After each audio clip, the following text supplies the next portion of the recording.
E aí pessoal, resolvi gravar esse vídeo para a gente entender melhor o caso que eu postei ontem, o julgado do STJ, noticiado no informativo 684, que reconheceu a possibilidade de pessoas jurídicas de direito público sofrerem danos morais.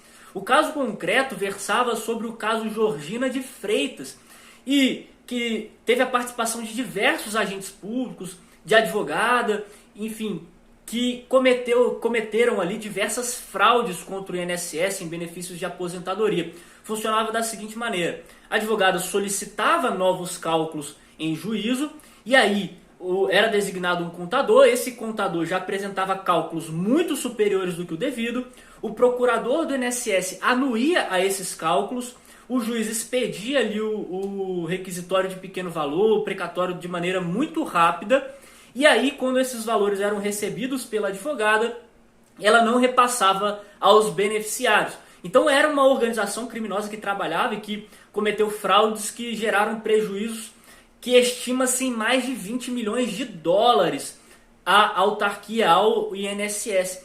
E por conta desses prejuízos aí, foram propostas ações de ressarcimento ao erário, ressarcimento dos danos materiais e de danos morais ao próprio INSS. E o que acontece? No primeiro grau, o juiz reconheceu a necessidade de ressarcimento dos danos materiais no valor de 4 milhões e mais um pouco, né? E também reconheceu ali os danos morais cometidos em face do INSS no valor de 4 milhões. Em segunda instância, o tribunal reformou a decisão, reconhecendo a impossibilidade de pessoa jurídica de direito público sofrer danos morais em razão de não ter ali prejuízos mercadológicos. Tá? Então o que acontece?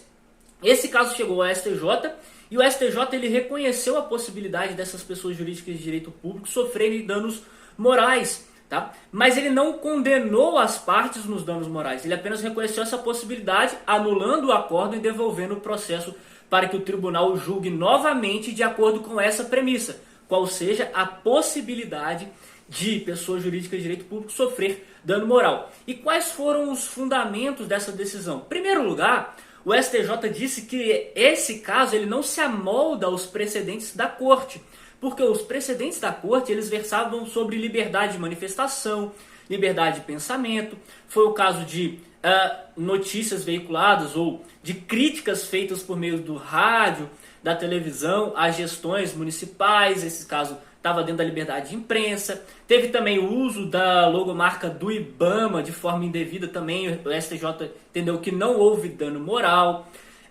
Também teve o caso aqui de afirmação de que o IBAMA estava fornecendo informações falsas. Esses casos o STJ disse que não haveria dano moral de fato, porque estava dentro ali da liberdade de manifestação, da liberdade de pensamento, da liberdade de imprensa, né, e não poderia gerar danos morais. Também reconheceu o STJ de que não era o caso, que o dano moral a pessoas jurídicas não se restringe ao descrédito mercadológico.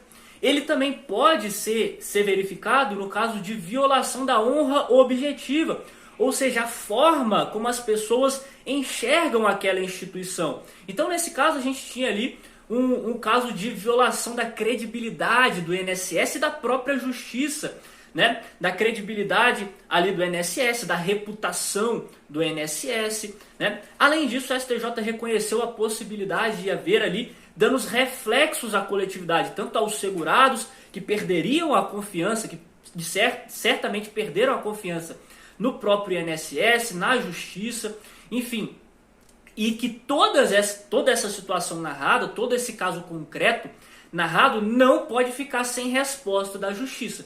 Então ele nesse caso reconheceu que diante dessa fraude ali de grande magnitude, deveria haver uma resposta da justiça e que não se pode reconhecer de plano essa impossibilidade de dano moral à pessoa de direito público, ao INSS. É possível sim, nesse caso, verificar uma hipótese, pelo menos hipoteticamente, ali a possibilidade de dano moral ao INSS. E aí ele devolveu o processo para o tribunal, para que o tribunal reaprecie a questão como entender de direito, de acordo com a sua com a sua independência funcional, tá? Mas observando essa premissa, de que esse caso não se amolda aos outros precedentes em que o STJ reconheceu a impossibilidade de dano moral, tá? E de que o dano moral não decorre apenas do descrédito mercadológico, mas ele pode também decorrer ali de uma violação da honra objetiva, de uma violação da credibilidade das instituições e também da reputação dessas instituições.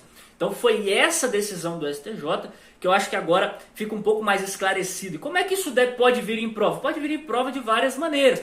Primeiro caso, uma questão, por exemplo, lá falando, olha, a pessoa jurídica de direito público não pode sofrer dano moral. Agora, esse tipo de alternativa já vai estar errado, porque o STJ já reconheceu a possibilidade de dano moral à pessoa jurídica, pelo menos a possibilidade, embora não tenha julgado o caso concreto, tá? Outra forma que pode vir em questão de prova, é possível que pessoa jurídica de direito público sofra dano moral. É possível, o STJ acabou de reconhecer que é possível. Então fiquem atentos que isso vai chover em prova.